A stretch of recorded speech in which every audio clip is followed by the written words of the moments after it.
저 어디까지 떠가노 저거? 저 보이지도 않겠네 이거.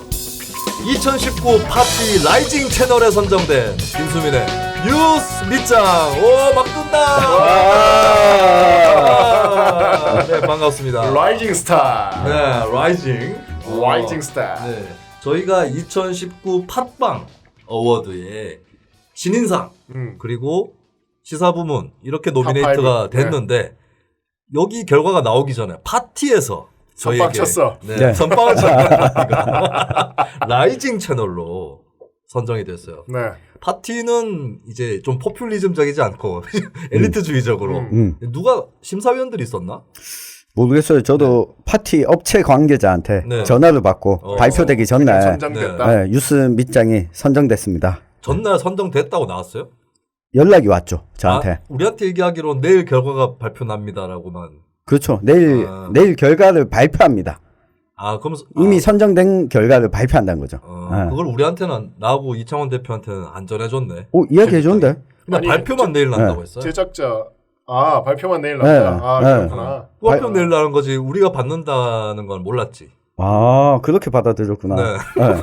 나는 꼭 찍어서 얘기 안 해주면 무죄 추정주의가 몸에 배어있기 때문에. 정경심 왜 그래? 정경심 내가 무죄 추정을 적용했는데도 나오는 거 어떡해. 변호사요? 정경심 변호사요? 하여튼 대단합니다. 우리 정말 이게 별거 없이 시작했는데 그래서 상도 받고 뭐도 주나? 상품도 준다면서요. 상품. 상패와 그리고 부상을 준다고 합니다. 상패는 3개 주나요? 하나만 주겠죠. 쪼개자. 김수민 얼굴을 좀 박아달라고. 안 돼. 흉물입니다. 하여튼 간에 좋은 소식이 들려왔고, 팟빵하고 파티가 양쪽이 선정 방식이 다르긴 한데, 둘 다 의미 있는 거죠, 각자. 그렇죠. 지금 현재 팟빵은 투표가 진행 중이고, 12월 25일까지 하나요? 네. 여러분들의 많은 참여. 많이 한 표 부탁드리겠습니다. 팟빵 홈페이지 초기에 공지 정도 되는 몇 개 이렇게 넘겨서 볼 수 있는 거기에 떠 있죠. 네. 거기서 그게 보니까 한 부분에 3표까지 행사를 할 수 있더라고요. 그런데 한 표만 찍으셔도 됩니다. 한 표만 찍으셔도 됩니다. 한 표만 찍으세요. 뉴스 밑장 하나만 찍어. 다른 데는 표 줄 때 많거든. 그래서 뉴스 밑장 찍어놓고 또 자기 표 행사 다 한다고. 그럴 필요 없습니다. 오히려 자기 표를 한 표만 행사하는 게 더 강한 결정력을 맞아요. 있다. 노미네이트 됐다라는 소식을 뉴스민 기자들한테 전하니까 어차피 우리는 안 될 건데 왜냐하면 딴 데는 아군이 많고 적군이 적은데 우리는 충실한 아군은 별로 없고 적군만 많지 않냐. 이게 그 사표 심리. 이렇기 때문에 선거법이 개정돼야 되는 거야. 비례대표제가 이렇게 이것 때문에 적용을 해야 됩니다. 하여튼간에 근데 저는 그렇게 팟빵의 어워드는 기대를 하진 않아요. 그렇고 노미네이트 자체가 대단한 일이다. 그렇죠. 아마 악플러들은 노미네이트 자체도 받기 싫을 거야. 이 현실을. 뉴스 밑장이 어떻게 노미네이트가 될 수 있느냐. 이렇게 얘기할 거라서 이미 쌤통이다. 근데 이제 그리고 파티에서 상을 줬는데 파티가 파티 초이스라는 메뉴가 있죠. 팟빵도 있고 그런 게. 파티에서 전에 우리가 수시하고 정시 교육 정책 두고 토론 시트콤을 했잖아요. 그거를 파티에서 선정을 했었습니다. 맞아. 파티에서 한 몇 번 선정했어요. 조원진 편도 선정을 했었고, 그렇죠. 이완영 편도 선정을 했었고. 누구 편이야 그럼? 파티는 뉴스 밑장만이 할 수 있는 컨텐츠와 접근 방식, 시도 이런 것들을 눈여겨 보고 있었던 거죠. 그러니까 이 팟빵, 파티 이 둘 다 노미네이트 되고 선정한 걸 보니까 지역에서 녹음을 하고 있는 로컬 방송은 우리밖에 없더라고요. 네, 우리밖에 없어요. 로컬 방송은. 좀 많이 생겨야 되는데 각 지역에서. 그 이창원 대표가 지금 의성에서 사업을 하고 있기 때문에 경북 의성에서 하나 또 만드시는 걸로. 우리 의성에서 광고도 들어왔고. 강원도 쪽에 팟캐스트 하나 있더라고요. 지역 정치 다루는 팟캐스트 하나 있는 걸 보긴 했습니다. 일단 뒷북 같지만 같이 함께할 소개했더니구나. 김수민 9단 묘수를 둘 것인가? 정세균 총리 예측 묘수를 두네요. 여기에 대응하는 천집장 버그가 납니다. 아, 박지원이라고 예측을 해버립니다. 언론계 인공지능 한돌. 전용길. 네. 그 한돌이 이번에 NHN 한돌 인공지능 2점 깔아주고. 네. 이세돌한테 2점 깔아주고 대신에 7집 깔아주고. 반은 한돌한테 주고. 그렇죠. 이렇게 시작을 했거든요. 한 판이 끝났지만 아직 2판이 더 남았잖아요. 그렇죠. 아마 한돌이 이세돌의 능력치를 최대로 끌어올리기 위해서 한번 봐준 거다. 그냥 버그요. 네. 한번 봐준 거다. 알파고만큼 안 된 거야. 한돌이. 아니요. 그게 알파고도 지금 알파고도 많이 컸겠지만 알파고가 그때 3년 전이잖아요. 그 사이에 진전이 됐기 때문에 그 당시 알파고보다 현재 한돌이 떨어지지 않아요. 더 높으면 높았지. 그러니까요. 그렇기 때문에 2점을 놓고 뒀던 거거든요. 근데 요번에 한돌이 그때 알파고랑 같은 실수를 했어요. 그것도 하필이면 78수에서 이세돌의 78수를 던질 때 이걸 못 읽는 거야. 잘못 읽어서 버그가 났다고들 하더라고요. 네. 그래서 이제 저의 정세균 수에 휘말려가지고 천집장이 박지원이라는 사실 정세균 또 호남 정치인이거든요. 네, 같은 호남 정치인 두다가 망한 것이다. 지금 한돌과 이세돌의 대결이 3번기 중에 1국을 끝냈잖아요. 그렇죠. 네. 그리고 지금 녹음 시점에서 오늘 했는데 내가 소식은 못 봤어요. 네. 정세균의 청문회가 남아있기 때문에 어떻게 될지 알 수 없다. 버그가 날 수 있다. 버그가 났는데 박지원 버그가 났어요. 정세균한테도 버그가 날 수 있다. 네, 알겠습니다. 세균이 있을 수 있다. 세균맨 생각난다. 이후에요. 네, 다음 멤버입니다. 누구 동생은 재수씨 말 듣고 건물을 샀다는데 인디053은 누구 말 듣고 빚까지 내서 건물을 샀나요? 펭수입니다. 펭수가 재수보다 좋습니다. 인디문학의 펭수 이창원. 진짜 펭수가 대단해요. 나는 약간 펭수에게 승복이 안 되는 측면이 있는데 그래도 계속 보고 있어요. 특히 20대 여성들 30대도 여성들한테 엄청난 인기인데 이게 뭘까 좀 나중에 한번 이렇게 문학계에서 분석을 좀 해볼 필요가 있는 것 같아요. 지금도 하고 있지 않을까? 그러니까 많이 하는데, 그러니까 이게 펭수가 굉장히 그러니까 어떻게 보면 좀 꼰대 같은 이미지, 그러니까 한남 같은 이미지도 좀 있거든. 근데 이제 밑에 아무도 없어서. 그렇지. 그렇게 보이지 않죠. 그러니까 이게 여러 개가 뭐 일단 이미지부터 해서 여러 개가 같이 좀 복합적인데, 확실히 펭수를 전후로 해서 많은 세대들이 좀 갈리는 것은 사실인데. 그러니까 남성들 30대 한 중후반부터는 저게 왜 재밌지? 납득을 못하고 그렇지. 있어요. 이렇게 궁금해하는 사람들 여성도 40대 이상 여성들은 납득을 못하더라고. 난 목소리에서 일단 납득이 안 가더라고요. 왜 저게 나와? 동심 파괴 아니야? 안녕하십니까? 펭수입니다. 이게 뭐야? 지금 이제 그런 것을 막 어울려가지고 여기저기 또 따라한다고. 지금 인사혁신처에서 이상한 캐릭터 하나 만들고. 진짜. 그런 헛발질. 평수인가 뭐 있죠. 국가기관이 왜 그러고 있는지 모르겠는데. 하여튼 그렇습니다. 근데 확실히 지금 그러니까 공중파들이 엄청난 위기의식을 가지고 있다. 나는 펭수를 통해서 나타난다고 봐요. 그러니까 지금 펭수가 KBS도 그렇고 여러 막 아침마당에도 나왔고 그리고 SBS에도 뭐 얼마 전에 뭐 트로트 프로그램 같은 거에 또 하는 걸로 알고 있는데 그러니까 지금 공중파 방송들이 앞으로의 시장을 어떻게 재편하기 위한 굉장히 노력의 하나의 캐릭터로서의 또 펭수가 어떻게 또 만들어질지 그러니까 뽀로로가 우리나라 애니메이션 역사를 바꿔놓거든요. 그러니까 무슨 얘기냐면 뽀로로의 제작 시스템과 어떤 마케팅 플랫폼이 EBS의 모든 이후의 그 문화산업 세팅합니다. 근데 펭수가 지금 그런 일을 또 하고 있는 거예요. 어떻게 진짜 될지 좀 지켜봐야 될 것 같아요. 아니 펭수가 좀 내가 EBS 출연하고 있을 때 좀 하지. 나도 왔다 갔다 하면서 좀 보게. 오다 가다 한번 마주쳤을 텐데. 이게 계속 보다 보니까 좀 재밌어요. 나 이게 나중에 아까는 제가 뭐라고 했지만 수신료까지도 굉장히 큰 사회적 뭐 현상까지도 이렇게 갈 수 있을 거라고 봐요. 네. 알겠습니다. 우리 펭수 얘기했는데 오늘 주제 첫 번째 주제로 당수 얘기를 해야 될 것 같아요. 당수. 네, 자유한국당 당수. 당수. 자유한국당 당수가 당수라 그러면 삼김 정도 돼야 되는 거 아니야? 바지 사장 아니야? 황교안은? 그럼 누구야? 당수가 있나 요즘? 당수라고 봐야 될 것 같아요. 일단은 봐야죠. 황교안이 자유한국당 장악에 성공을 했는데 점점 엽기적인 나는 이게 본색이 아니었을까 싶어. 그 좀 연극성 인격 장애가 있는 것 같아. 이건 좀 위험해. 그러니까 이게 원샷을 받지 않으면 안 되는 것 같은 느낌이 좀 있어요. 저하고 조금 다른 접근인데 황교안은 모범생이었잖아요. 네. 모범생 아니다. 숨기고 살아왔다는 제 결론. 그러니까 이 사람이 1인자가 되기 전까지는 꾹 누르고 잘 참습니다. 그런데 거기에는 내가 이만하면 됐지라는 생각이 있는 게 아니라 1인자가 된다. 그러면은 이제 내가 달린다. 이런 사람이 아니었는가. 그러니까 지금 마치 교장 선생님이 갑자기 없어진 학교의 학도 호국단장 같아요.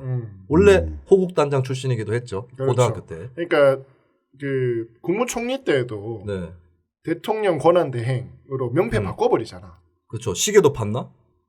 시계도 팠나? 근데 황교안 시계를 팠어?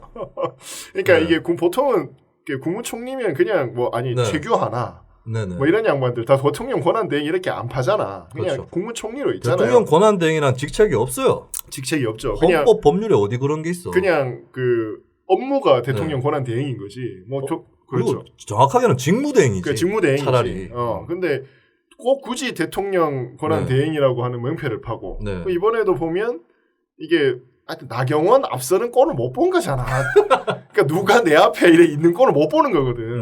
나는 이게 이 양반이 원탑 기질이 엄청나게 있구나. 그렇다고. 그냥 이게 그냥 이 TV 한 프레임에서 자기가 중심이 되지 않는 꼴을 못 보는 사람이 아닌가.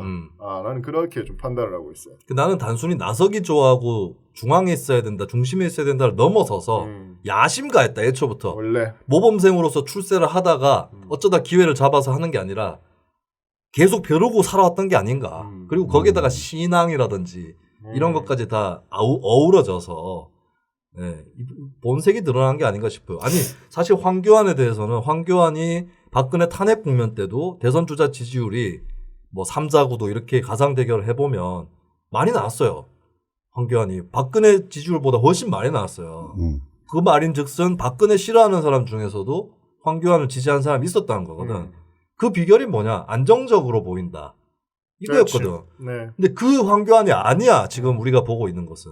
점잖게 이야기하고 목소리 좋고 법 지키고 고리타분할지언정 법을 지키는. 그러니까 근데 그게 아니라고 지금. 이회창 이미지 예전에 보면 이회창도 그 이미지 아니었거든.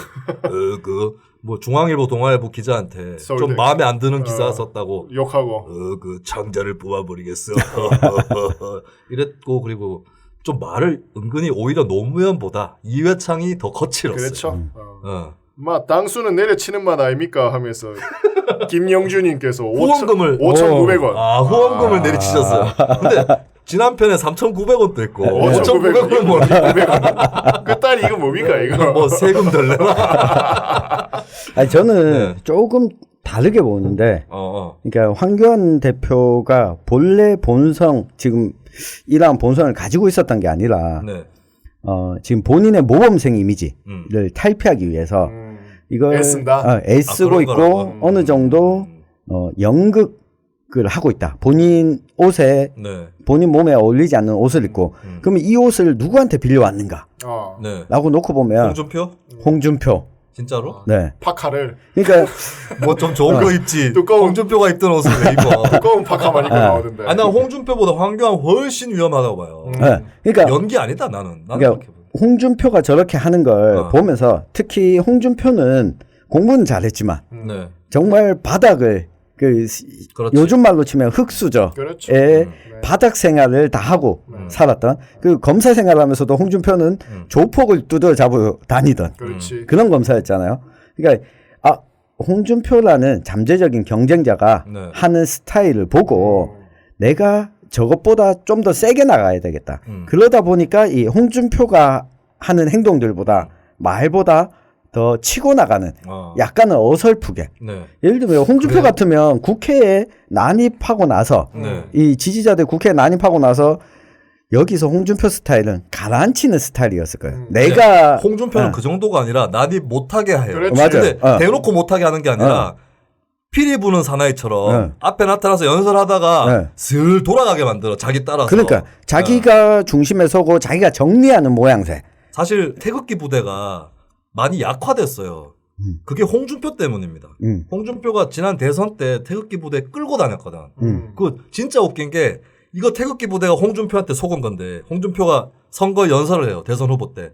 박근혜를 병원으로 보내라! 이러면 이제 태극기 부대를 포함한 그 자유한국당 유세 현장에 온 사람들이 병원으로 보내라! 하거든요. 근데 웃기잖아. 잘 생각해봐봐. 사람을 병원으로 보내라. 그리고 박근혜 전 대통령님도 아니고 박근혜를 병원으로 보내라. 그 나는 홍준표가 속으로 즐겼다고 봐요. 박근혜는 어차피 갔다. 나가리다. 나가리고 병원에나 가라. 홍준표가 거 있어라 그냥. 난 그런 의미였다고 봐요. 홍준표가 박근혜 좋아하지 않거든. 청집장 이야기를 들어보니까 일견 일리가 있는데 여기에서 정치력의 차이가 확 느껴지네. 네, 그러니까 황교안은 따라쟁인데 그 정도도 안 되고. 그럼 나는 그게 아니라고 본 게 나는 홍준표는 연기파인데 황교안은 진짜다. 내부에서 나오는 것 같아. 두 개가 합쳐졌을 거라고 보는데 근데 나는 궁금한 게 황교안을 지금 디렉션 하고 있는 그룹들이 86그룹의 운동권 출신들 있어요. 그 이름 뭐야? 있다고 하던데. 김현장? 방화 사건. 뭐 등등등이라고 하는데 그러면 그 양반들의 수준이라는 게 그 정도라는 거잖아. 야, 진짜 답 없다 정말 이거는. 근데 나는 좀 무시무시한 게 약간 나는 황교안한테 파시스트의 냄새를 맡고 있어요.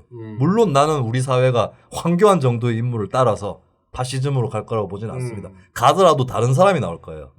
그런 의미에서 뭐 크게 겁나진 않는데 그냥 그 사람만 봤을 때는 나는 좀 평소부터 한 몇 달 전부터 의심을 했어요. 이거 원래 1인자 노린 사람이다. 2인자 스타일 아니다. 그럼 이제까지 꼭 눌러 있다가 그렇지. 이까지 기다린 거지. 여기까지 고등학교 때부터. 고등학교 때부터. 고등학교 때 학도 호국 단장 했잖아. 노회찬 이종걸한테 연락 발리다가 고등학교 때는 친구들 하나둘씩 국회의원 하는 동안에. 그럴 수도 있겠네. 근데 나는 그런 태극기 부대들은 도대체 선택이 조원진이야 황교안이야 뭐야? 난 조원진은 끝났다. 지금 보니까 황교안적의 시대야 이제. 황교안적이야? 탄기국을 거쳐서 황교안적으로 갔다. 태극기 부대 안에서 이야기를 좀 들었거든요.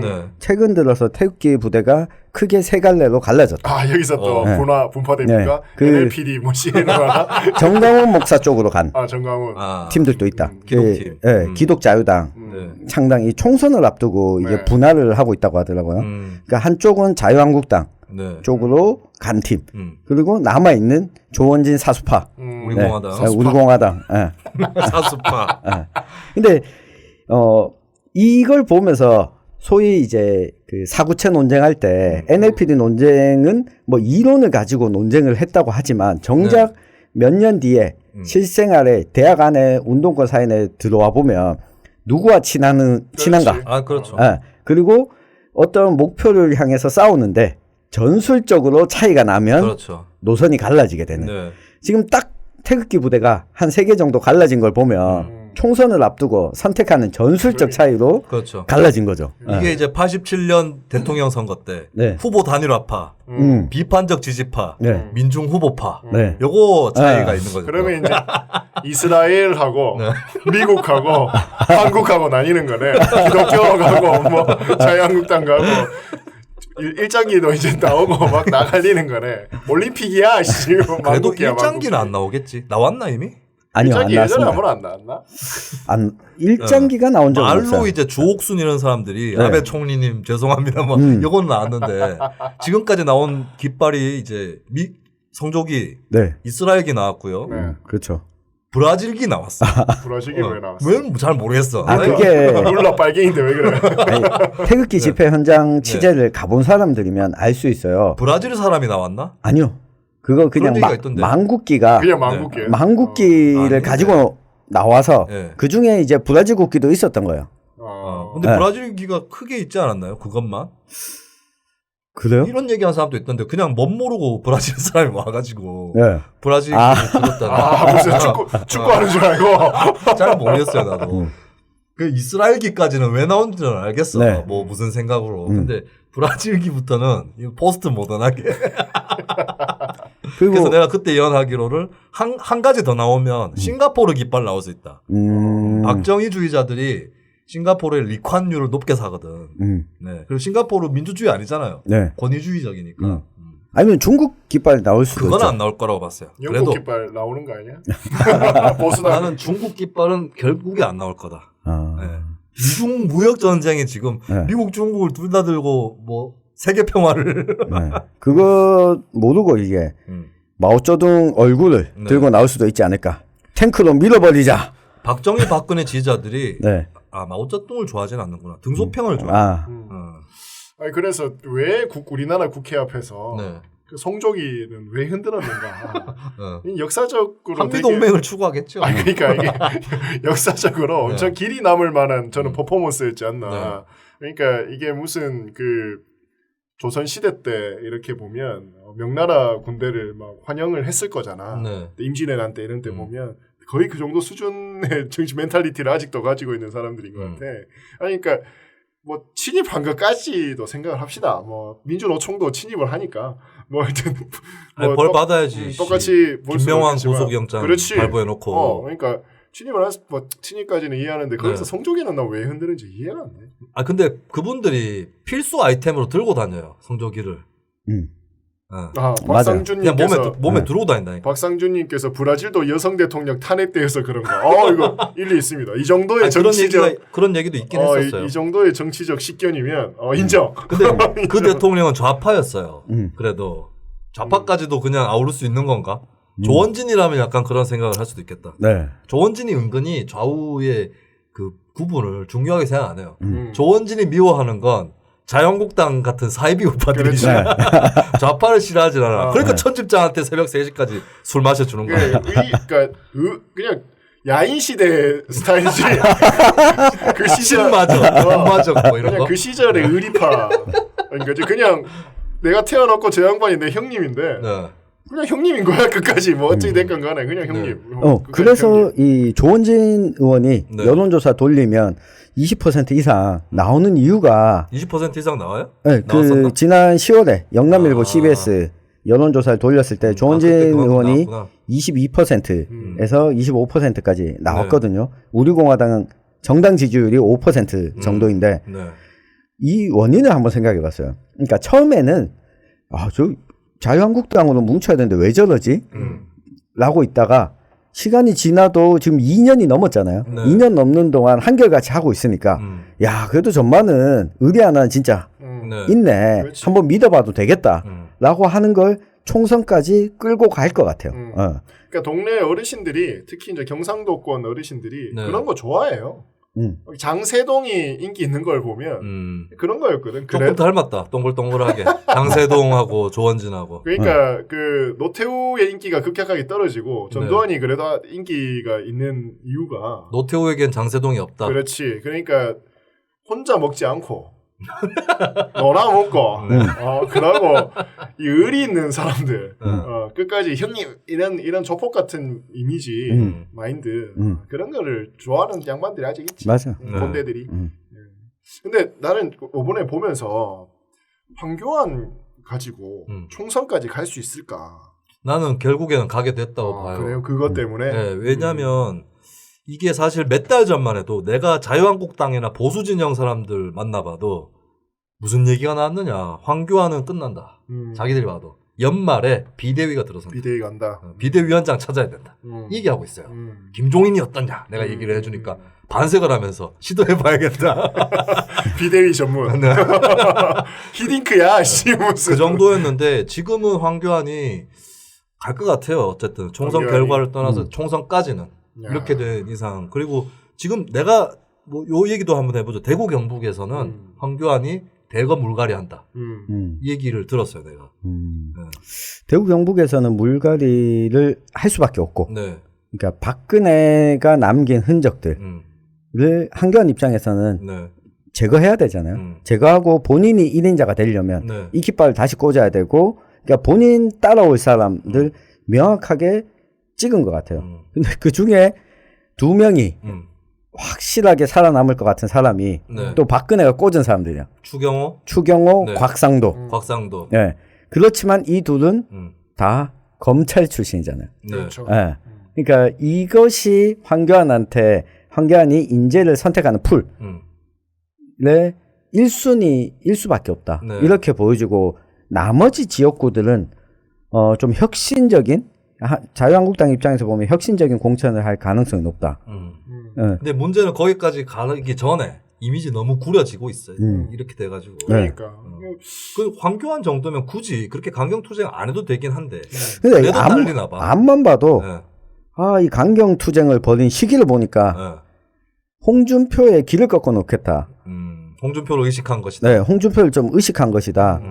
왜냐하면 이 패스트트랙 국면에서 홍준표 전 대표가 계속해서 이야기를 던져놨잖아요. 네. 아젠다를 잘 적절하게 던지더라 진짜.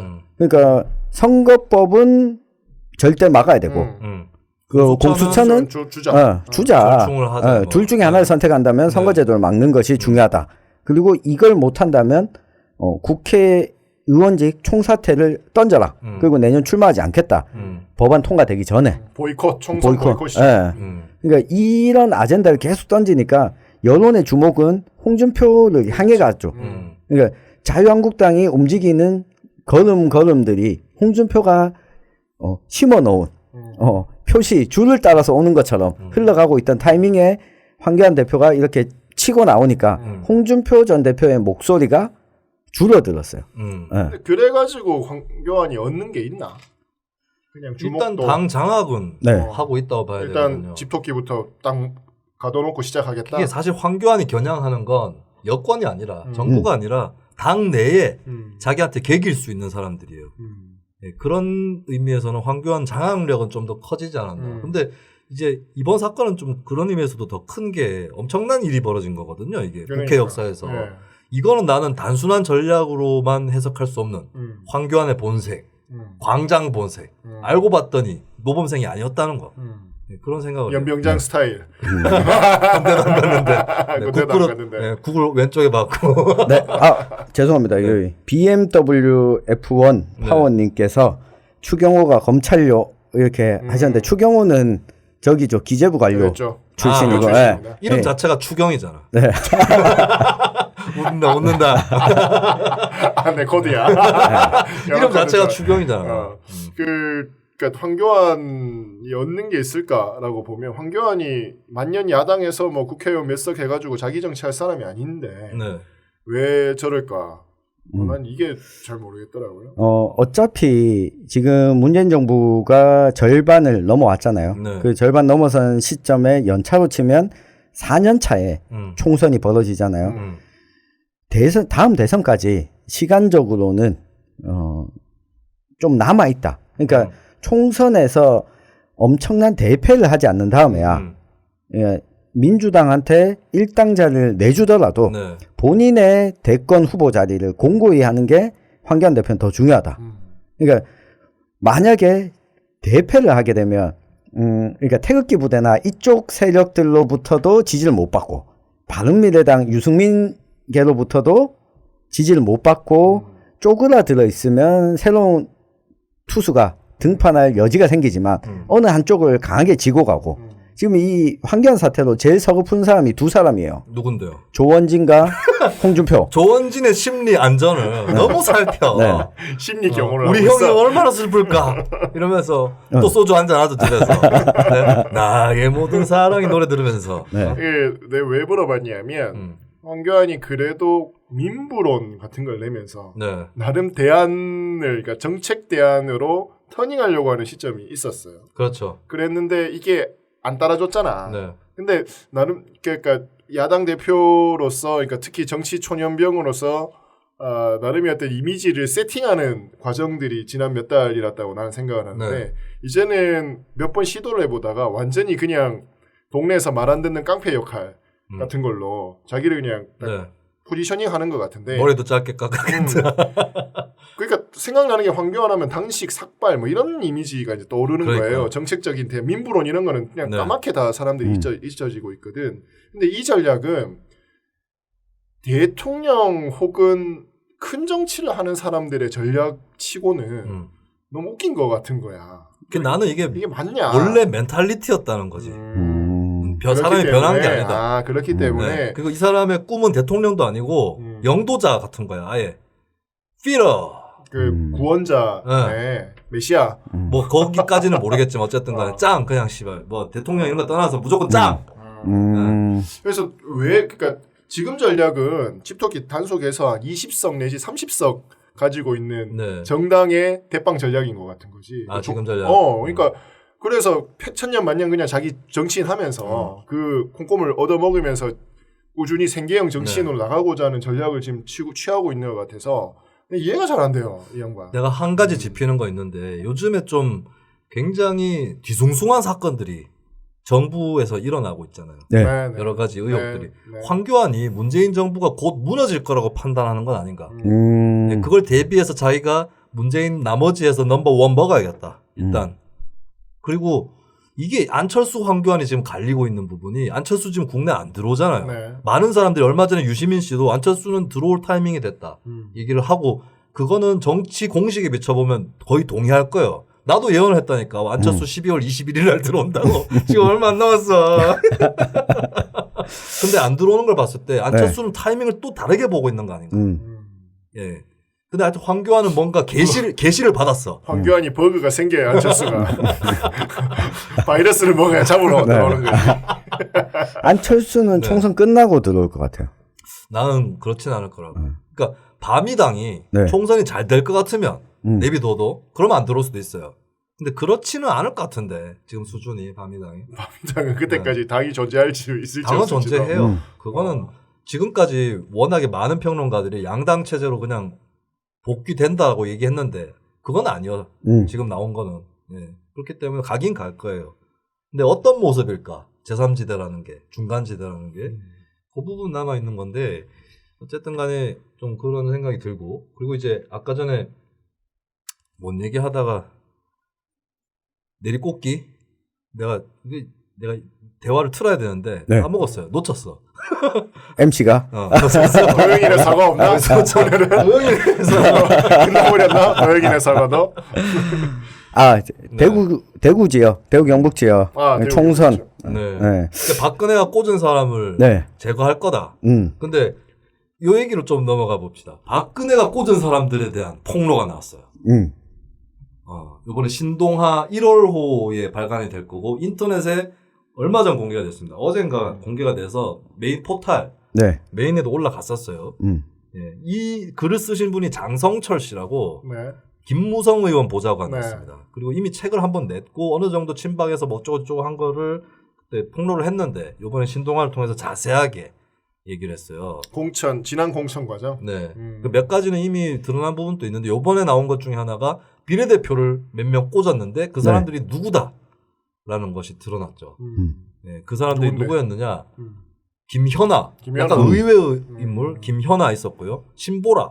근데 신보라는 빠질 뻔했는데 억지로 우겨놨답니다. 다른 청년이 들어갈 자리를 신보라가 넣었다. 근데 아이러니하게도 신보라 의원은 박근혜 탄핵에 공개적으로 찬성했죠. 그리고 또 누가 있었나? 유민봉. 이 사람은 청와대 일을 했으니까. 조은현 또 어느 정도는 챙겼다고 알려져 있어요. 왜 그랬지? 근데 박근혜가 반드시 꽂으려고 했던 5명의 조훈현이 들어가진 않아요. 근데 김현아가 왜 들어가느냐? 오늘 제가 마침 그 장성철 씨를 만났어요. 같은 프로그램에 출연해가지고 만나서 식사를 하면서 얘기를 들었어요. 내가 대놓고 얘기했지. 요거 다룰 거다. 내가 대구에서 오늘 녹음이 있는데 다룰 거다라고 하니까 자기가 조금 더 얘기해 주겠다. 그렇게 얘기를 했는데 뉴스미장 단독이군요. 근데 이게 대단한 건 아니고 약간 여러분들이 짐작해 보시면 알 거고 이렇게 생각하면 안 돼요. 김현아가 들어갔다면 박근혜와의 커넥션이 있었다. 친분이 있었다. 이렇게 생각하시면 안 됩니다. 그러니까 박근혜 나름의 구색이야. 구색 맞추기로서 김현아를 그럼 박근혜가 왜 찍었느냐. 보니까 말 좀 잘하고 얼굴도 좀 마스크도 나쁘지 않고 그렇죠. 그리고 또 공학도였기 때문에 스펙도 있고 나름 전문가의 이미지도 있고. 근데 그런 거 보면 그러니까 코디네이터로서의 역할의 박근혜, 그러니까 이 배치자로서의 역할은 박근혜가 굉장히 잘해요. 혹시 박근혜가 꽃꽂이 이런 거 잘하는 거 아니야? 꽂아 넣는 거. 꽃을 이렇게 그러니까 하는 거. 이게 정말 박근혜를 근데 그거 최순실이 해줬나 혹시?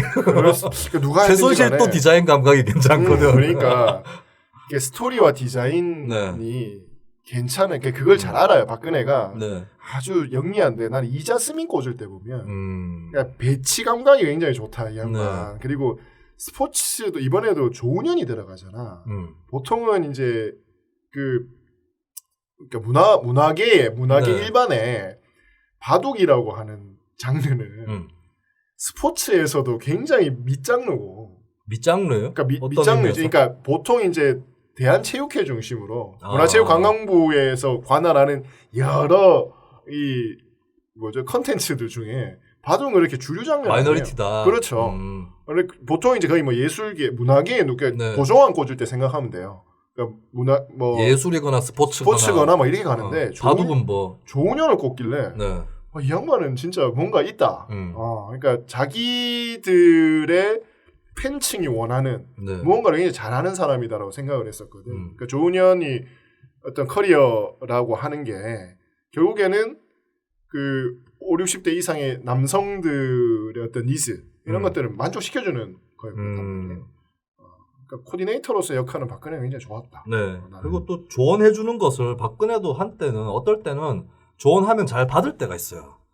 좀 미스테리야. 조언하면 유승민이 옛날에 박근혜 도와주면서 그때 내가 알던 박근혜가 아니다라는 얘기를 했었죠. 그 이야기를 당에 대해서 민주화 요구하고 이러면 받고 이래가지고 그리고 내가 기자들한테 얘기를 들어봐도 박근혜를 좀 가까이서 봤던 기자들한테 야당 대표 때 저렇지 않았다는 거예요. 좀 미스테리야 이거는. 근데 청와대 안 살아가고 청와대 들어가면 혹시 그 지하에 숨에 그르고 아니 지하에 따로 정부가 있고 그쪽에서 청와대 대통령 딱 들어가면 납치해가지고 바꿔치기 하는 거 아니야? 아니면 그 박근혜가 청와대에서 쫓겨나기 전에 그 지하에 감춰놓고 온 게 있지 않았을까? 그 밑에다가 자신이 40년 전에 감춰놨던 와인이 있어. 비기를 뭐 양주 이런 거 있는 거 아니야? 실제로 그 내가 지하철에서 어떤 유인물을 봤는데 지금의 박근혜는 박근혜가 아니다. 89년경에 최태민인 같은 누가 박근혜를 바꿔치기 했다. 이런 유인물을 내가 지하철에서 봤어. 아직 그 프레디 머큐리 살아있다라고 이야기하는 사람도 정말 많고 프레디 머큐리는 살아있잖아. 엘비스 프레슬린 죽었고. 엘비스랑 뭐 농담입니다. 그런 얘기 많아요. 그 맨인 블랙 이런 거 보지 마. 그러니까. 근데 여기서 비례대표 5명 중에서 내가 얘기 안 한 사람이 누구지? 강효상. 최연혜. 최연혜는 꽂을만 하지. 최연혜가 코레일 사장하면서 SRT 분리시키고 민영화 거의 뭐 민영화 아니라고 변명하긴 했지만 그거를 뭐 회초리를 때리는 어머니의 마음 이지랄하면서 노조 탄압하고 그 최연혜는 코드 공천이 맞죠. 확실한 거죠. 정책적으로도 봐도. 강효상. 나머지 한 명이 강효상이야. 지금 홍준표계로 분류되고 있는 유일한 의원. 지금 아직 홍준표계는 맞아요? 홍준표계라고 생각은 하고 있죠. 누가 그리고 생각을 해요? 스스로가. 강효상 의원에 대해서 홍준표 의원도 어느 정도 그렇게 받아들이고 있는 것 같고. 근데 이 강효상을 선택하면서 이 조선일보와 갈등이 좀 있었던 것 같아요. 누가요? 그러니까 박근혜가. 그렇지 않았으면 얘기해봐요. 어떤 거냐면 강효상이 비례 순번을 집어넣긴 했으나 좀 조선일보 출신 중에서는 쪽팔리게 받았죠. 뒷번호로 받았죠. 그럼 조선일보하고 박근혜 갈등이 생겼다. 그 강효상 공천을 했을 때 제가 듣기로는 이게 뭐 이런저런 사람들 만나서 언론계 이야기를 들어보면 강효상 의원이 조선일보 내에서 그렇게 뭐 많은 사람들로부터 지지를 받는 편집국장은 아니었다. 그런데 강효상이 그 성격에 지지받기 어려워요. 후배들 좋아하는 후배 없을 거예요. 얼마 전에 강효상 조찬 토론회 한다고 아침에 갔는데 밥 얻어 먹으러 또 기자들이 하나같이 아침밥을 먹으면서 아이고 오늘 우리 기사 봐주러 오셨다. 그 처음에 뭔 얘기인지 몰랐는데 강효상 의원이 우리 기사를 봐주러 왔다. 아직도 그래요? 아니 그러니까 그렇게 표현을 할 정도로. 아니, 요즘은 좀 덜해졌거든요. 우리가 뉴스 밑장 초창기에 그렇죠. 단독 폭로를 했어요. 우리가 편집국장 강효사. 아직도 편집국장이다. 차라리 민경욱처럼 마술을 부려라. 그러니까 대구에서 강효상 의원이 막 지역 언론에 전화해서 내가 낸 보도 자료에 야만은 이건데 왜 기사를 이렇게 썼느냐. 아직까지 그지를 하고 있다. 사실 김의겸 전 대변인도 기자들하고 사이가 안 좋았거든요.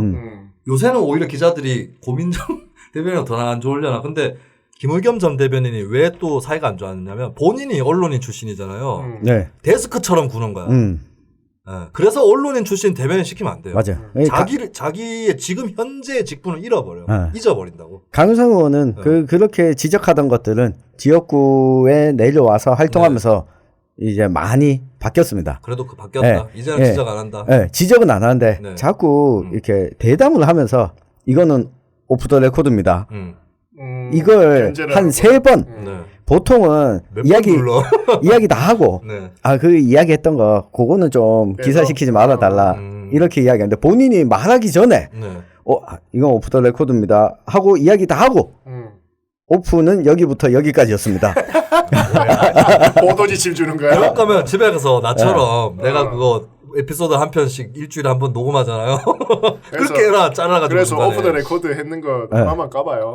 근데 뭐 별것도 아니었어요. 듣겠나 이거. 듣는 거 아니야? 별것도 아니었는데 그 대구시 예산과 관련된 거였거든요. 그러니까 한국당 내부에 문제점을 지적을 한 거예요. 강효상 의원이. 어떤 거였냐면 뭐 어차피 이런 건 다 이야기를 해야죠. 언론인이라면. 전에는 홍준표가 오프 더 레코드 건 거에 대해서 얘기하지 않겠다고 해놓고 홍준표는 좋아합니까? 강효상 미워합니까? 그러니까 그 예결위원이 자유한국당에서 TK 지역에서 2명이 들어갔는데 저기 김재원 예결위원장 그리고 막판에 송원석 의원이 기재부 출신이죠. 기재부 차관 출신이기 때문에 대구 쪽에서는 대구 출신 의원을 밀었는데 당에서 송원석 의원이 기재부 관료 출신이기 때문에 그러면 추경호와 송원석 둘이 붙은 거야? 대구 출신의 뭐 정확하게 거기까지는 이야기 안 했습니다. 근데 다만 추측할 수 있죠. 합리적으로. 그렇죠. 송원석 의원으로 낙점을 하면서 대구 예산은 줄어들고 경북 예산만 올라갔다. 송원석 의원은 김천 지역구입니다. 그렇죠. 재보궐선거로 당선됐죠. 작년에. 이 이야기를 하면서 이거는 우리 당도 책임이 있다. 그리고 대구 지역 의원들의 책임도 있다. 그러니까 속이 좁아. 김재원은 대구 올 마음이 없다. 그렇게 경북만 자기 것만 챙겼다.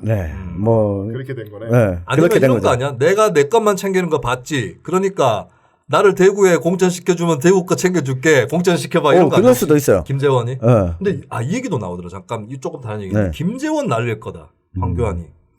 그게 나오더라고요. 김재원 그래도 친황 아니야? 그럭저럭. 그렇죠. 그리고 김재원 날리면 황교안이 무사하지 못할 거예요. 김재원한테 덤빈 사람 치고 안 날아간 사람이 없어요. 실제로 이런 이야기도 있어요. 뭐라고 하지? 그 사람을 건드리면 다친다. 이런 사람이 뭐라고 하지? 그러니까 영적 존재인가? 민주당에 박원순이 그랬지. 박원순 건드려갖고 날린 사람. 민주당 김영건 의원이 구미로 간 걸 두고 지역구로 택한 걸 두고 김재원 피해서 한 거야? 그래서 그렇게 얘기하면 김영건 의원 완전 그러니까 김영건 의원은 그렇게 가지 않았는데 김영건 의원 보고 왜 자기 지역구 의성 버리고 여기 왔냐라고 비판하는 사람들도 있고 근데 이해한다. 한쪽에서는 그래도 당선 가능성이 높은 데 와야 되지 않겠냐라는 이야기도 있고 근데 또 한 얘기는 그 김재원이랑 2번이나 붙었다. 얼마나 마음고생 심했겠냐. 마음고생이 아니고 기력 소모 아니야. 기빨렸다. 진짜 선거하는 내내 괴롭힘을 엄청나게 당했다고 하더라고요. 근데 이거는 의성에 있는 기초의원, 광역의원들도 한국당 내에서 김재원과 반대편에 선 사람들은 모조리 힘들어 했다고 합니다. 무섭네. 마성의 사나이네. 그러니까 황교안 대표가 우리는 참고로 지난 편에서 김재원이 재선된다고 얘기했기 때문에 우리에게는 그 마력이 미치지 않기를. 그러니까 황교안 대표가 김재원 의원을 날리기에는 어렵지 않을까. 그리고 우리가 지난주에도 이야기했지만 경북 지역의 삼선 의원 3명 중에 지금 상황에서 놓고 보면 제일 날리게 올려온 사람이 김재원입니다. 그 얘기했었죠. 그리고 내가 이제 마저 얘기를 하자면 강효상은 그럼 왜 박근혜가 꽂았느냐? 조선일보 추천이라고 봐야 됩니다. 그렇죠. 맞아요. 그러니까 한국노총 사람 왜 비례대표 몇 번 꽂듯이 그런 겁니다. 그래서 완전 친박 이건 아니다. 조선일보 출신을 꽂았는데 16번을 받았거든요. 비례대표. 그렇죠. 잘못하다가 조선일보가 강하게 푸시했어요. 이거는 내가 딴 데서 또 얻은 정보예요. 강하게 푸시했어요. 꼭 넣으라고. 이렇게 푸시했는데 16번을 줬잖아요. 잘못하다가는 당선이 안 될 수도 있었어요. 그것 때문에 혹시 박근혜랑 조선일보가 틀어졌나? 저도 그럴 가능성도 있지 않겠나. 그러니까 국회의원 뭐 1명 들어가든 2명 들어가든 큰 상관 없을 수 있는데 성의 표시를 하지 않은 것처럼 비춰지면 조선일보는 가끔씩 삼성도 때리거든요. 보통 사람들이 아니에요. 씨발 우리가 펜으로 집회할 수 있다. 그러니까 중앙하고 조선이 달라. 중앙은 나는 돈의 힘이에요. 돈의 힘인데 돈의 힘을 세련되게 해야 되기 때문에 어떨 때 막 햇볕 정책 지지하고 JTBC 같은 경우는 삼성 비판하는 움직임도 보도하고 이런 식으로 이게 상업성인데 세련된 상업성인 거죠. 근데 자본주의 신문이에요. 근데 조선일보는 이거는 돈보담도 이데올로기 신문이죠. 그렇죠. 펜의 힘을 믿고 있어요. 그래서 이 청와대에 어느 정도 항의를 했던 것 같고 이 와중에 송희영 전 주필이 우병우 손에 날아가잖아요. 김진태 손에 날아가지. 그렇죠. 폭로는 김진태가 있죠. 김진태가 그 대우조선해양 관련해서 폭로를 했었죠. 호화 여행 갔다고. 그거 맞죠? 김진태 그거는 어디서 얻었을까? 우병우지 않을까요? 그때 굉장히 궁금해했는데 다 묻혀져 버렸어. 최순실 이후로.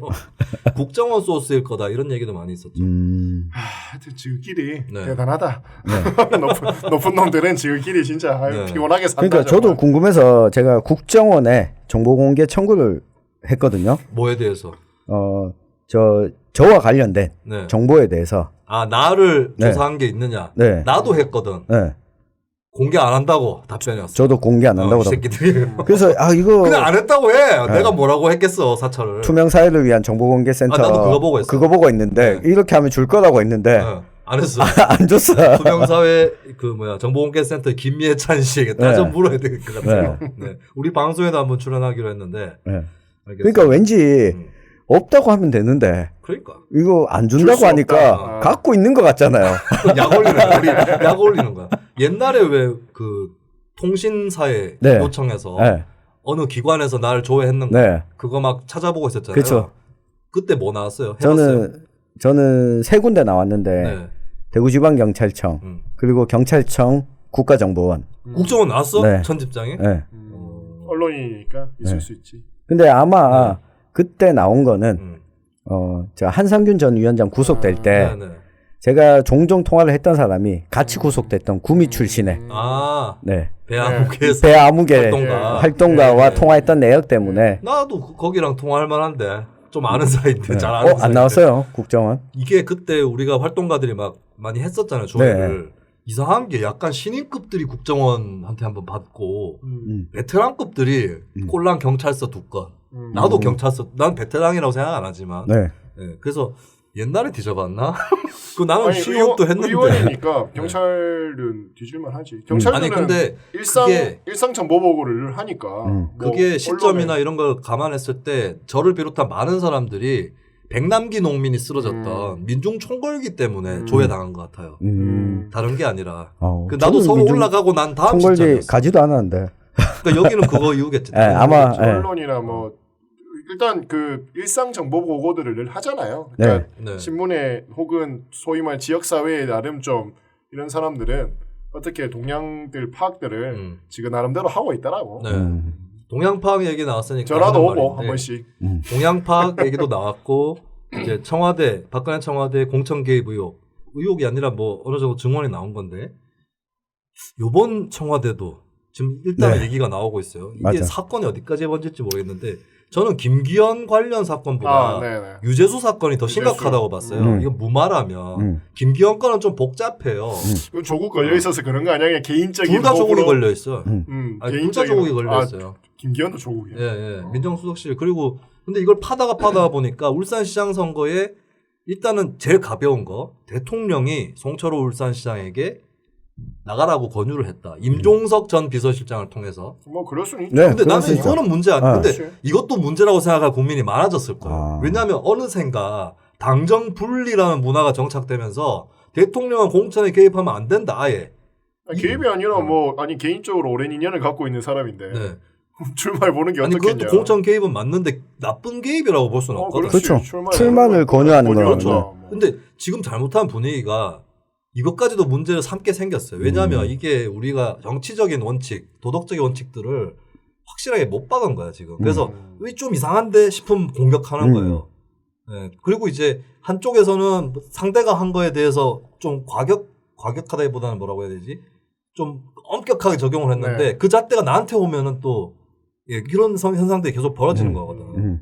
네. 그럼 박근혜가 비례대표 꽂으라고 했던 게 위법인가? 예를 들어서. 그것부터 시작해서 박근혜 쪽도 따져볼 만한 건 있을 거예요. 물론 이건 확실하지. 국정원 특활비를 선거 친박 준비하는 친박들 선거 준비하는 그렇죠. 여론조사 비용을 쓰면 이건 뭐 얄짤 없는 거고 국가 예산이니까. 근데 문제는 이제 지금 나오는 얘기 물론 이제 뭐 송병기 부시장 수첩에 적혀 있었다. 요거예요. 지금 나오는 얘기는 그 정도고 네. 수첩에 적혀 있었다고 실제로 일어난 일인가? 안종범 수첩도 어디서 들은 얘기 적은 거는 인정 안 했거든. 직접 지시받은 것만 인정이 됐어요. 그런 의미에서는 이제 더 따져봐야 되는데 내가 이 얘기를 왜 꺼내고자 하냐면 미리 우리가 좀 기준을 마련해 볼 필요가 있다. 어디까지가 괜찮은 거고 어디부터는 문제가 있는 거다. 네. 근데 지금 나오는 얘기 중에 하나가 경쟁자 송철호 시장의 그 공천 경쟁자에게 접근을 해서 청와대에서 그리고 네. 중앙당에서 자리를 제안했다. 요거예요. 아니 그것도 나는 뭐 물밑에서 충분히 왔다 갔다 할 수 있는 이야기라고. 나는 이창원 대표는 이렇게 얘기할 거라고 생각했어요. 네? 저는 충분하지. 중앙당에서 제안하는 거는 가능하다고. 뭐 괜찮다. 그게 근데 중앙당이 그 공직을 줄 수 있는 권한을 갖고 있지는 않잖아요. 그렇지. 그러니까 그렇죠. 공직을 주는 게 아니라 이번에는 이렇게 갑시다라고 하면 이 자리 추천하겠습니다. 라고 추천하겠다라고 약속하는 것까지는 네. 저는 문제가 없다고 봐요. 뭐 돈이 왔다 갔다 했다거나 그 과정에서 그런 거 아니라 뭐 이런저런 이야기가 선거판에서 얼마나 이야기가 많이 왔다 갔다 하는데 이야기 나누는 정도는 할 수 있는데 나는 늘 얘기하지만 아니 정무 라인들이 얼마나 바보 같으면 그런 게 걸리냐고. 그러니까 이거는 의도적으로 의도적으로 안 한 것처럼 몇 가지 일을 추진시켜 가지고 결과적으로 그렇게 만들면 되는 거예요. 그러니까 아니 그런 걸 왜 할 수 있는 방법들이 얼마나 많은데 나는, 이런 식으로 문제를 만드냐고. 나는 진짜 대놓고 좀 그렇게 했다면 만약에 그거는 좀 과시욕이었을 거다. 이게 집권이고 이것이 정치다. 수도 있다. 근데 왜냐하면 제가 그 얘기가 네. 그 선거 전에 분위기 이제 한참 좋을 때 여러 어떤 회의에 가면 어떤 정책 제안을 하면 네.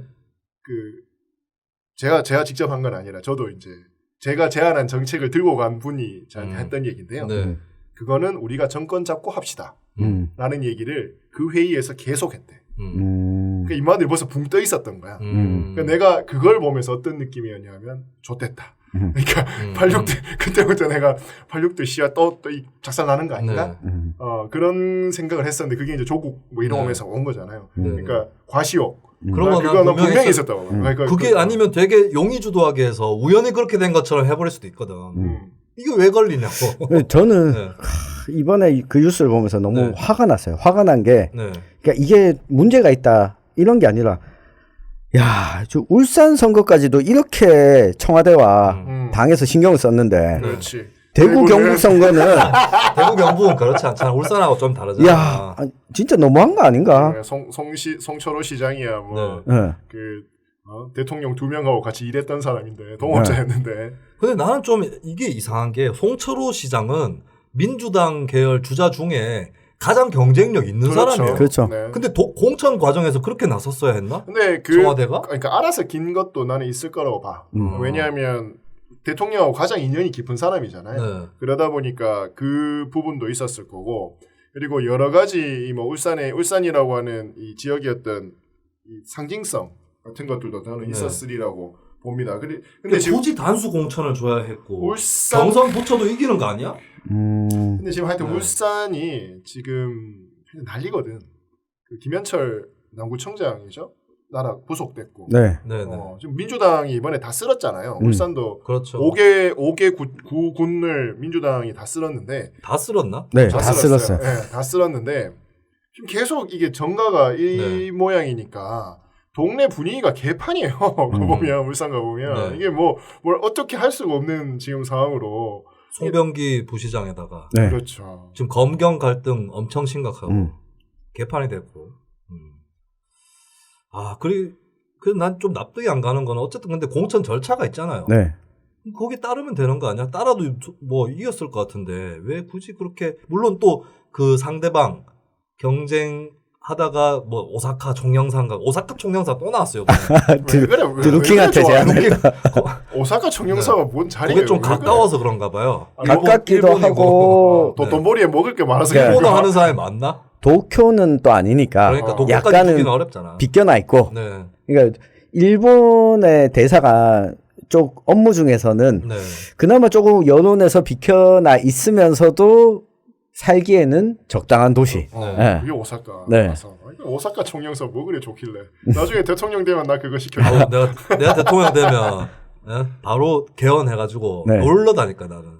상징적 원수로. 김수민이 대통령 되면 손만 흔들고 다녀. 키보드를 없애야 돼요. 청와대 국민청을 운영하고 다 댓글 난다. 국무총리가 다 국정을 운영하고 나는 청와대 청원 올라온 거에 다 댓글 난다. 아유 골 때리네. 생각만 해도 골 때린다.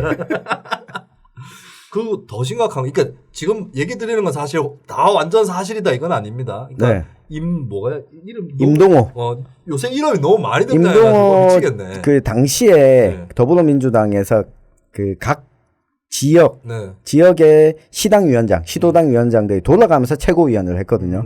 그러니까 지금 언론 보도에서는 지금 임동호 전 최고위원으로 나오는데 울산시당 위원장을 지냈죠. 그리고 이 사람의 말이 또 바뀌었어요. 바뀌었는지 다른 말인지는 모르겠지만 어쨌든 간에 아니다. 그런 자리를 제안받은 적이 없었다. 여기에 대해서도 좀 지켜보긴 해야 될 것 같고 이 장관도 또 내년에 공천 받아야 되거든. 자유롭지 않은 처지인데 또 어떻게 흘러갈지 모르겠어요. 근데 이건 당내 경선이에요. 어쨌든 당내 문제인데 지금 나오고 있는 얘기 참고로 다 확인을 해봐야 됩니다. 나중에. 김기현이 추진하던 산재모병원인가? 병원 사업을 일부러 정부에서 이 병원을 해버리면 김기현 업적이 되기 때문에 파토를 넣으려고 했다. 이런 얘기 이거는 좀 사실이라면 용납될 수 없는 거겠죠. 그렇죠. 이게 사실이면 울산 같은 경우에는 저 석유화학공단 그리고 중공업 단지에서도 이 산재 사고가 위험한 산재 사고가 많이 나는 지역 중에 하나이잖아요. 그래서 어느 지역보다 좀 빠르게 이거는 추진을 했어야 됐는데 이게 김기현 시장한테 뭔가를 주기 위해서 주지 않으려고 이랬던 거면 이건 저는 문제가 있다고 봅니다. 이거 법적으로는 없더라도. 그리고 만약에 그 사업은 타당성이 있는데 왠지 그냥 주면 김기현이 유리할 것 같다 정치적으로. 그럼 정부가 업혀가도 되잖아. 우리가 지원했다. 그런 일을 엄청 많이 하지 사실. 그렇죠. 동네에서 뭐 자기들 한 것도 하나도 없는데 예산 그 꼴랑 주고 나갔고는 지그들이 다 한 것처럼. 그렇죠. 어떻게 보면 야당 국회의원과 정부가 서로 이용하는 측면도 있어요. 어느 정도 쇼당 치고 이제 둘 다 공동업적으로 일단 해놓고. 왜냐하면 전혀 안 되면 또 위험하니까. 과업이 이루어지지 않으면. 그런 측면이 있는데 이거 내용도 너무 많고 조국 때보다 보도 더 많은 것 같아. 나는 조국 때는 그래도 따라갔거든요. 다 검색해가지고. 야, 이거 개인 취향이니까 그렇지. 아니라니까 이게 더 심각해. 저는 조국 일가는 이게 일단 그거는 정권 자체의 문제로 비화 안 될 수 있어요. 그 일가의 그냥 문제로 볼 수도 있다고 더 봐야 되겠지만 근데 이게 더 심각해요. 제가 울산 뉴스는 계속 쫓아가면서 열심히 챙겨보고 있는데 이 체크를 하거든요.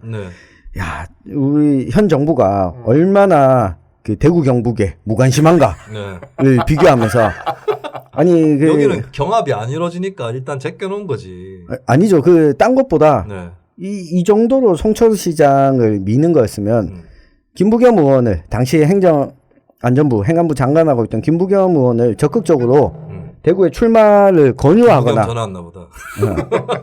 출마를 권유하거나 길을 터주는 일 정도는 했어야 되지 않나. 승산이 없잖아. 그것도 있고 성철호라고 하는 인연에 대해서 네. 그 문재인과 송철호 이 둘 인연에 대해서 밑에서 너무 알아서 기한 것도 난 있었다. 아니 그리고 뭐 대구는 그렇다 치고 경북은 아예 버려놨잖아요. 사실. 그럴 수밖에 없잖아. 그리고 만약에 김경수하고 뭐 어떻게 비교를 해? 만약에 현 정부가 나서가지고 네. 대구 경북에서 선거 작전을 짰다 이러면 자유한국당이 황교안적이 청와대까지 쳐들어갔을 거야. 문 뚫고. 왜냐하면 야 이것들이 여기는 우리 걸로 쳐줘야 되는 거 아니야 이 인간들아 이러면서 우리 거 다 홀랑 뺏겨 먹으려고 이럴 걸 자유한국당이. 산업적 접근도 저는 있었으리라고 봐요. 그러니까 현대자동차 네. 예, 그러니까 뭐 현대 뭐 물론 재벌들이야 여기도 보험 들고 저기도 보험 들고 다 하지만 현대가 배팅을 세게 네. 그리고 정책적으로 자기 어떤 그 다음 전기차와 수소차 넘어가기 위한 배팅을 지금 정부에게 걸었을 거고 그거에 대한 보답으로 문 대통령이 수소차를 거의 독점하다시피 네. 지금 주고 있단 말이에요. 근데 지금 환경론자들 이야기 들어보면 수소차와 전기차는 이 공기 정화에 대해서 특히 환경보호에 대한 검증이 전혀 되지 않았다. 이게 그런 거 네. 내연기관 차나 이거 차나 뭐 달라지는 게 수소는 네. 좀 더 검증이 필요하긴 네, 하죠. 없다. 뭐 이런 네. 이야기. 특히 이제 배터리를 만드는데 화학연료를 엄청나게 쓰기 때문에 이게 등가로 똑같다. 뭐 이런 얘기까지 나오고 있는 상황인데 뭐 어쨌든 그런 산업적 전략, 네. 특히 조선이 폭삭 박근혜 정부 때 작살이 나면서 그 조선 벨트로 이어지는 불경의 그 조선 벨트들을 살려야 되는 그러면서도 자기 어떤 업적으로 삼아야 되는 그런 경제적 전략도 저는 있었다고 봐요. 거기에 또 맞지. 송철호, 김경수라는 근데 김경수도 또 등장했어요 이번에 문서에 김경수도 개입한 거다 이 얘기 또 나오고 있는데 근데 그 경제 전략은 있죠. 그 6월 5일에 환경의 날이잖아요. 그때 문재인 대통령이 창원에 갔어요. 그렇죠. 네, 그게 이제 몇 번 갔어. 이건 나름대로 정책적 소신이고 뭐 그럴 수밖에 없는 게 이제 부산 경남 살려야 되는데 이런 걸로 살려야 된다 뭐 이런 거니까 그거는 전혀 문제가 아닌데 이제 거기에 어떤 수단이 끼어들어서 선거를 했는지 그러한 것들을 부각시키면 되는데 그게 이제 정무적 감각이잖아. 네. 그게 아니고 뒤에서 쇼당 치려고 하고 그런 거는 모르게 하든가 걸리지를 말든가 내가 늘 얘기하잖아. 걸리지를 말든가 잘하든가 이게 뭐냐고. 그리고 여기에서 알 수 있었던 게 공무원들의 습성이 메모하는 습관. 그렇지. 안종범 수첩에. 안종범이 나왔어. 아니 그런 걸 굳이 메모를 할 이유가 없잖아요. 안종범도 그렇고 이번에 그 송병기 부시장도 그렇고 아니 그런 얘기 정도는 알아서 이야기 나누고 딱 쇼 붙여도 그거 까먹을 리 없잖아요. 아니 그걸 굳이 얘기해야 돼? 눈찡 끄라고 일부러 의도적으로 안 해놓고 결과를 그렇게 만들면 참 묘하네요. 그리고 이게 수첩 얘기가 사실 수첩에 가장 민감한 정부가 문재인 정부입니다. 네. 왜냐하면 박근혜 정부가 아니야. 박근혜는 수첩 때문에 걸린 정부고 그 다음 정부가 문재인 정부라서 실제로 문재인 정부 청와대에서 수첩 나눠준 다음에 다 쓰면 돌려내라 이거. 다 수거한다 우리가. 이렇게 갔었대요. 그 정도로 민감한 문제가 됐고 그렇습니다. 그리고 이 울산 사건이 너무 복잡한데 근데 여기서 얼토당토하는 프레임 치환을 시도하는 사람도 있어요. 그러니까 지금 여기 사건들을 보면 등장하는 사건들 고래고기 사건이라든지 또 김기현 비리 의혹이라든지 이건 난 조사해야 된다고 봐요. 의문점이 있으면. 그리고 검찰도 조사 대상이고 이해관계자이기 때문에 그렇죠. 경찰 마찬가지예요. 난 특검 갈 수 있다고 봅니다. 이 문제들은. 근데 이 문제가 그 기획 수사 선거 개입을 덮을 수 있는 건 아니거든. 한쪽이 한쪽을 덮을 수 있는 게 아니에요. 근데 지금 막 이거 내가 아주 웃기게 보고 있는 게 다음 포탈에 몇 군데 기사에 똑같은 리플이 달렸어요. 시작하면 이제 떡검찰의 수사 무마 사건 특검하자. 김기현과 떡검 간의 수사 무마 사건이 본질인데 하명 수사로 둔갑시켰다. 아니 그건 다 중요한 거예요. 다 규명해야 된다고. 그러니까 이게 마치 옛날에 초원 복국집 사건. 그때 이제 김영삼 지지하는 공무원들이 지역감정 선동 획책했던 거. 그거를 통일국민당 사람들이 도청에서 폭로했는데 도청 문제로 바뀌어버렸죠. 둘 다 문제죠. 뭐 옛날에 삼성 엑스파일하고 안기부 도청 둘 다 문제 아니에요. 그래서 나는 이렇게 얘기하는 사람을 의심해라. 이 사건을 다른 사건으로 덮으려고 하는 사람. 이가 범인이다. 첫 번째 범인이다. 이슈로 덮는 놈이 범인이다. 다 파헤쳐야지. 다 파헤쳐야 됩니다. 이거. 검찰총장으로 김수민을. 아니야 나는 검찰총장도 성에 안 차고 검찰총장 사립 탐정으로 공소장만 올라오면 거기 리플 달아. 앞을 막 달아야죠. 참 그리고 검찰 경찰 얘기에서 나와서 하는 말인데 저도 사실은 한 근 20년 동안 검경 중에서 경찰 편이었어요. 근데 요번에 좀 느낀 거는 경찰이 정권의 압력으로부터 아무래도 더 취약하다라는 거. 그래도 그리고, 저는 현재까지는 경찰 편입니다. 왜냐하면 여기 경찰한테 밥을 얻어 먹었지만 검찰한테는 별로 안 먹었거든요. 맞죠? 밥이 문제가 아니라 경찰 가운데 마침 오늘 또 녹화하고 있는 우리 이 시점에서 대구 경찰이 사고를 또 쳤어요. 칠곡 경찰.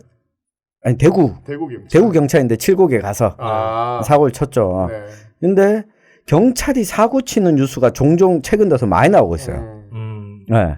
그렇죠. 네. 오늘 사고가 어떤 사고냐면 경북 칠곡군 북삼읍에